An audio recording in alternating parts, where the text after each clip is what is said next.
দর্শক, অনেক মজার একটা জায়গায় চলে আসলাম ঘুরতে। আর ঘুরে অনেক মজা পেলাম। পার্কটা যদিও অনেক দূর, তবুও আসতে হলো, কারণ এরকম নিরিবিলি ঠান্ডা পরিবেশ আর এত সুন্দর একটা জায়গা যা বলার মতো ভাষায় প্রকাশ করার না। আর এখানে প্রেমিক প্রেমিকাকে নিয়ে অনেকেই ঘুরতে আসে, ফ্যামিলি নিয়ে ঘুরতে আসে। আর যে কারণে ঘুরতে আসুক, কোনো প্রবলেম নেই। এখানে কোনো উচ্ছৃঙ্খলা ছালপাল নেই। আর এত সুন্দর গেট আপ যা বলার মতো না। আপনারা যদি না আসেন তাহলে অবশ্যই মিস করবেন। আর আমি এসেছি, আমার অনেক ভালো লাগলো। আর জায়গাটা আপনারা দেখতেই পাচ্ছেন কতটা সুন্দর পরিবেশ চারিদিকে। আর এখানে অনেক অনেক বড় বড় কয়টা দিঘি আছে, আর দিঘির মধ্যে অনেক মাছ। আর কি বলবো দর্শক, আসলেও আপনারা যদি এই জায়গা না আসেন তাহলে হয়তো মিস করে ফেলবেন। আর আমি ঢুকে পড়লাম একটা শাপলা ফুলের চত্বরে।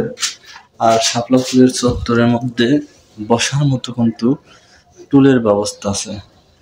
ঠিক আছে, অনেক সুন্দর কিতাবটা, অনেক সুন্দর পরিবেশ।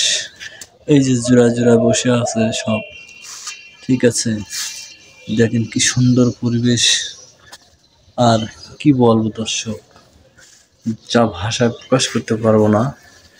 এত কম টাকার মধ্যে যে এত সুন্দর একটা পরিবেশ করে ঘুরতে আসা যায়, আর এত বাড়ির কাছে পার্কটা হওয়ার জন্য আমার অনেক ভালো লেগেছে। আর আশা করি আপনারা আমার এই ভিডিও দেখে অবশ্যই কমেন্টে জানাবেন যদি জায়গাটা এসে থাকেন। আর যদি না এসে থাকেন তাহলে আমার এই ভিডিও দেখে আপনারা আসতে পারেন। এখানে একটা গোল চক্কর, বসার মতো সুন্দর একটা পরিবেশ। কি বলবো, অনেক সুন্দর জায়গাটা। আর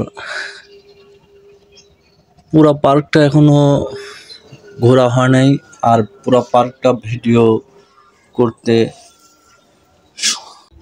আর এ কোনায় কোনায় অনেক গার্লফ্রেন্ড বয়ফ্রেন্ড বসে তারা মজা করতেছে, আমি শুধু দেখতেছি আর নিজেকে কষ্টটা অনুভব করতেছি যে এখানে আসলে অবশ্যই গার্লফ্রেন্ড নিয়ে আসতে হবে।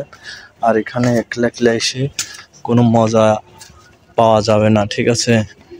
তাই আপনারা যদি মজা নিতে চান তাহলে অবশ্যই আপনারা গার্লফ্রেন্ড সঙ্গে করে নিয়ে আসবেন, কারণ এখানে কোনো গার্লফ্রেন্ড ভাড়া পাওয়া যায় না। ঠিক আছে দর্শক, এখানেই আপাতত ভিডিওটা শেষ করলাম। পরবর্তী ভিডিওতে আপনাদেরকে পুরা পার্ক দেখানোর জন্য চেষ্টা করব। থ্যাংক ইউ, ধন্যবাদ।